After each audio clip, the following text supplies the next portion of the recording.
Hello students, software टेस्टिंगच्या previous लेक्चरमध्ये आपण डिफेक्ट लाईफ सायकल ह्याचं ॲक्च्युअल वर्किंग काय आहे, तिथं काय काय प्रोसेस होते याचं आपण डिस्कशन केलेलं आहे.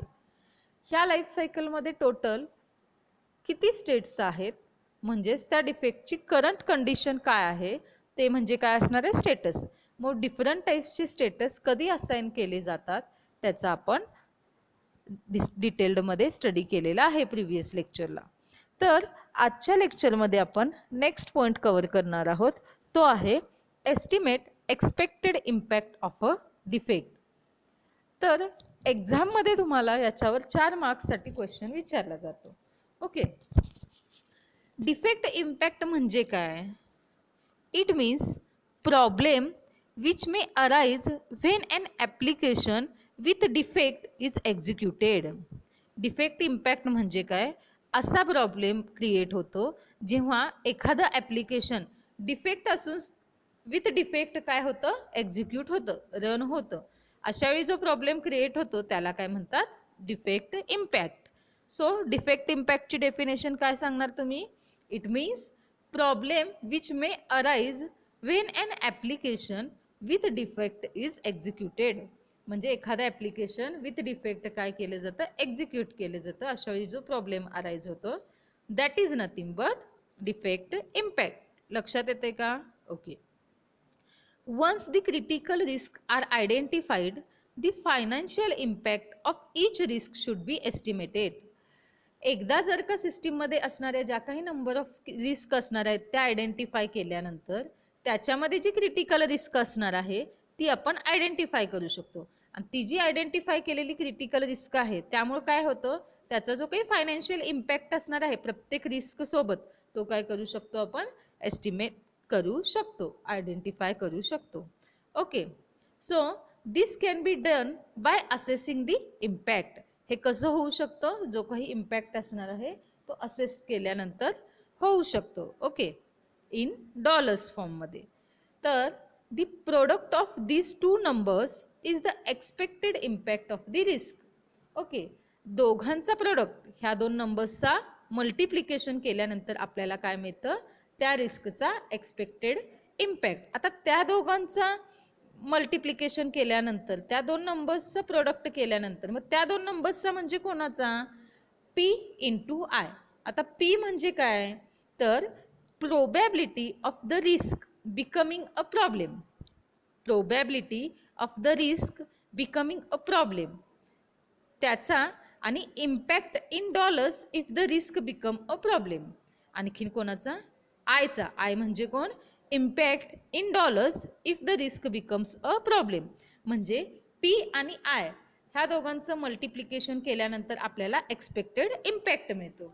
ओके, सो फॉर्म्युला काय सांगणार तुम्ही एक्सपेक्टेड इम्पॅक्टचा? ई. एक्सपेक्टेड इम्पॅक्ट म्हणजे कोण असणार, E. So E is equals to P into I. E म्हणजे कोण सांगितला तुम्ही, एक्सपेक्टेड इम्पॅक्ट. पी म्हणजे कोण सांगितला, प्रोबॅबिलिटी ऑफ रिस्क, त्या रिस्कची प्रोबॅबिलिटी ज्याच्यामुळे प्रॉब्लेम होऊ शकतो. आणि आय म्हणजे कोण, impact in dollars if risk becomes a problem, जेव्हा रिस्क प्रॉब्लेम बनू शकते तेव्हाचा तो इम्पॅक्ट. म्हणजेच एक्सपेक्टेड इम्पॅक्टचा फॉर्म्युला काय सांगणार आपण, E is equals to P into I. मी पुन्हा एकदा सांगते, ई म्हणजे काय असणार आहे, एक्सपेक्टेड इम्पॅक्ट. पी म्हणजे कोण असणार आहे, प्रोबॅबिलिटी. आणि आय म्हणजे कोण असणार आहे, इम्पॅक्ट इन डॉलर्स. लक्षात येते का, हा त्याचा फॉर्म्युला असणार आहे.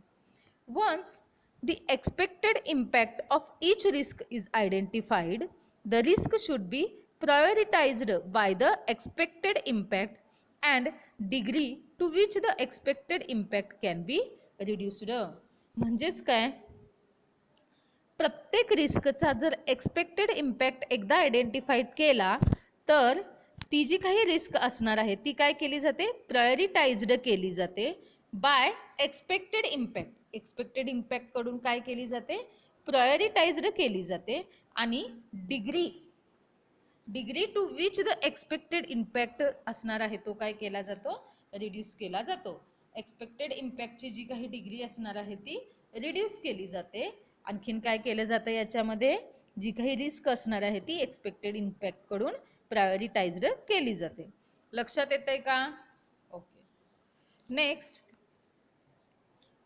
while guesswork will constitute a major role in producing these numbers, precious is not important. Okay, जेव्हा हे जे दोन काही नंबर्स असणार आहेत ते प्रोड्यूस केले जातात, त्यांचा जो काही रोल आहे तो परफॉर्म केला जातो, त्यावेळी प्रिशियस इज नॉट इम्पॉर्टंट. जे काही प्रिशियस असणार आहे ते एवढं महत्त्वाचं नसते.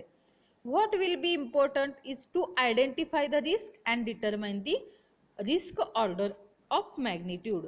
तर इम्पॉर्टंट काय असणार आहे की जे काही रिस्क असणार आहे ते आयडेंटिफाय करणं प्लस काय डिटरमाइन करणं, त्या रिस्कची ऑर्डर ऑफ मॅग्निट्यूड हे डिटरमाइन करणं काय असतं, महत्त्वाचं असतं. Complex system will have many critical risk. आता कम्पेअर टू सिम्पल सिस्टीम, जर कॉम्प्लेक्स सिस्टीम असेल तर कॉम्प्लेक्स सिस्टीमला काय असतात, नंबर ऑफ क्रिटिकल रिस्क असतात. So many critical risk are in the large किंवा कॉम्प्लेक्स सिस्टीम असतील तर त्यावेळी काय असतात, number of critical risk present असतात. लक्षात येतंय का? ओके.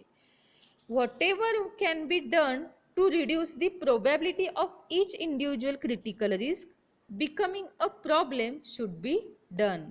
ओके, जे काही प्रोबॅबिलिटी असणार आहे प्रत्येक क्रिटिकल रिस्कची ती जर रिड्यूस केली, ओके, इंडिव्हिज्युअली रिड्यूस करण्याचा प्रयत्न केला तर काय होतं, तिथं प्रॉब्लेम क्रिएट होऊ शकतो. Critical risk becoming a problem, जी काही क्रिटिकल रिस्क असणार आहे ती प्रॉब्लेम होऊ शकते सिस्टीमसाठी. लक्षात येते का? ओके. सो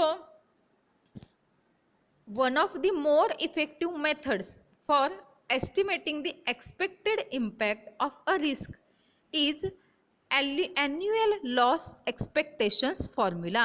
आता तो annual loss expectations चा काय फॉर्म्युला आहे ते आपण बघूया.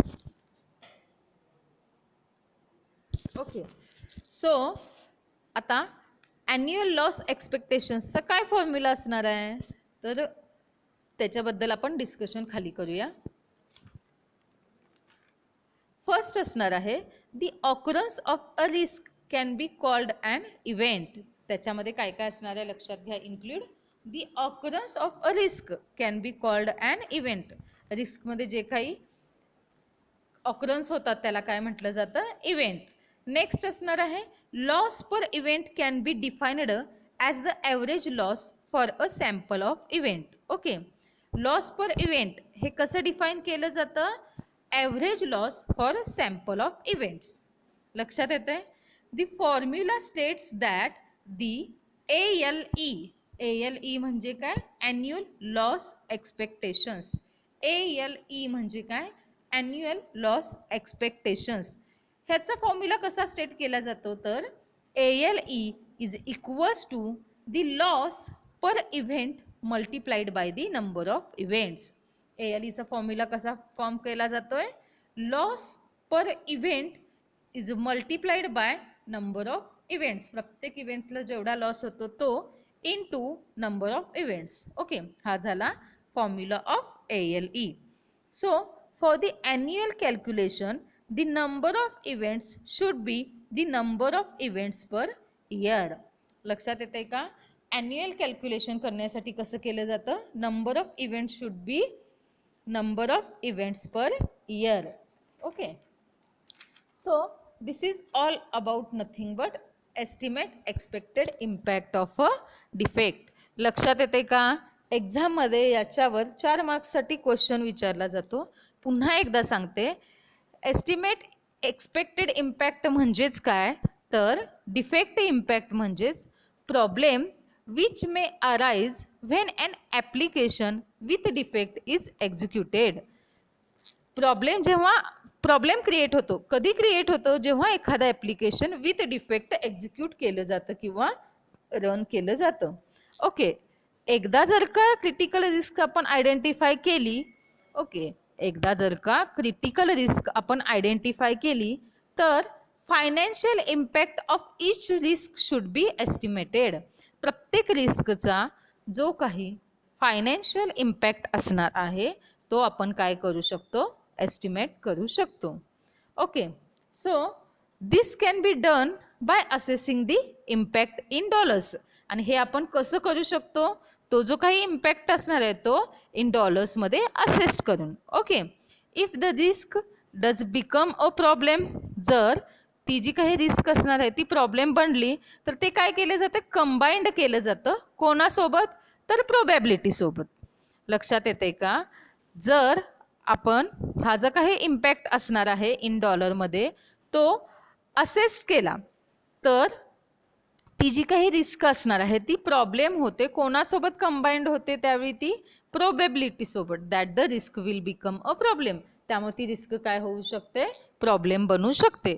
सो एक्सपेक्टेड इम्पॅक्ट आपण कसा कॅल्क्युलेट करणार, तर the product of these two numbers. आता दीज टू नंबर्स म्हणजे कोण, प्रोबॅबिलिटी आणि इम्पॅक्ट, बरोबर. So product of these two numbers is the expected impact of the risk. हे कोण असणार आहेत, expected impact of the risk असणार आहेत. सो आपण कॅल्क्युलेट करताना कसं केलं, E is equals to P into I. हे सगळं काय असणार आहे, कॅपिटलमध्ये असणार आहे.